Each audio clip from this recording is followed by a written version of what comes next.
I want to thank as well Councilmember Kesarwani and O'Keefe for bringing forward the original Hopkins item and restarting the process that brings us to today. I'd also like to thank Councilmember Bartlett for co-sponsoring the supplemental that we're presenting now. As we all know, Hopkins Street is a vibrant commercial district that's frequented by thousands of Berkeley residents every day. People shopping for groceries, grabbing coffee, picking up lunch or dinner, browsing for plants for their homes or gardens, swimming, attending birthday parties, running on the track, dropping off kids at soccer practice, going to church, attending school, and so much more. These represent people of all ages, from kids to seniors, using all modes of transport, driving, walking, biking, folks who are disabled and those who aren't. Lots of people visit Hopkins, including 20,000 or more Berkeley residents who live in the 1,700-foot-high Berkeley Hills that starts just steps away from the eastern end of Hopkins. Most of those folks can't just bike home, don't have access to reliable public transportation, and must drive to and from Hopkins, many of whom have been, in fact, doing this for decades. Many of these people are my constituents. Some of them are Councilmember O'Keefe's and others. And these people would be negatively impacted by the significant parking loss in the item that we're considering tonight.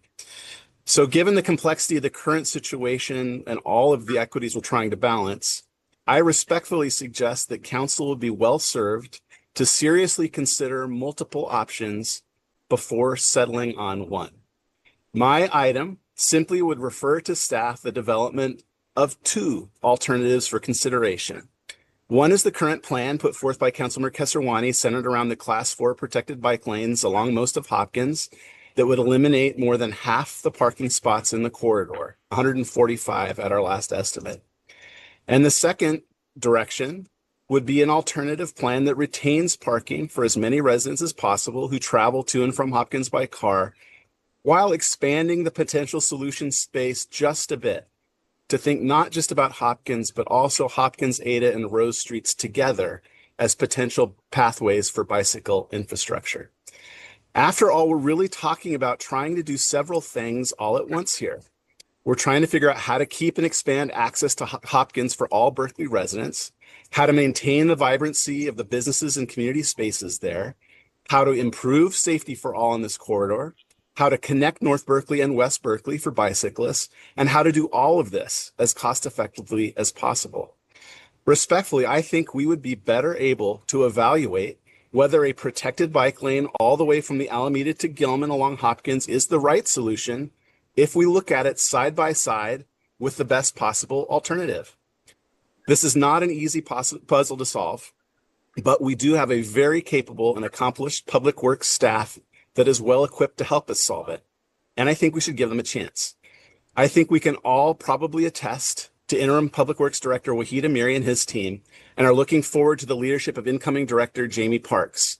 I will say that Councilmember O'Keefe and I have watched them plan and implement an effective traffic calming project all along Marin Avenue, from the circle to the top of the hill. Working with the fire department, they've cleared sight lines, they've slowed traffic up and down the hill. Having reviewed results to date, they're looking further to improve safety. They're now in the process of converting 4 three-way stops into 4-way stops. Knocking on a giant amount of wood, they've seriously improved safety all along Marin Avenue with no serious incidents since implementation. So let's give Jamie and Wahid and our public works team a chance. Let's also try to find a way to bring our community together around a solution here, bring down the temperature a bit, improve safety for everyone, strengthen the vitality of this treasured neighborhood, and do it cost effectively. Let me just say, I have the utmost respect for all of the advocates of the plan in Councilmember Kesarwani's item.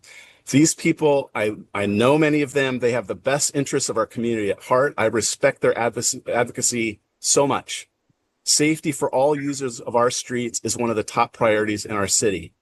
But as city council members, our job is to balance all the interests and equities at play here. While many bicyclists support protected bike lanes, we've heard from many others who don't. There's clearly not only one right way to do this.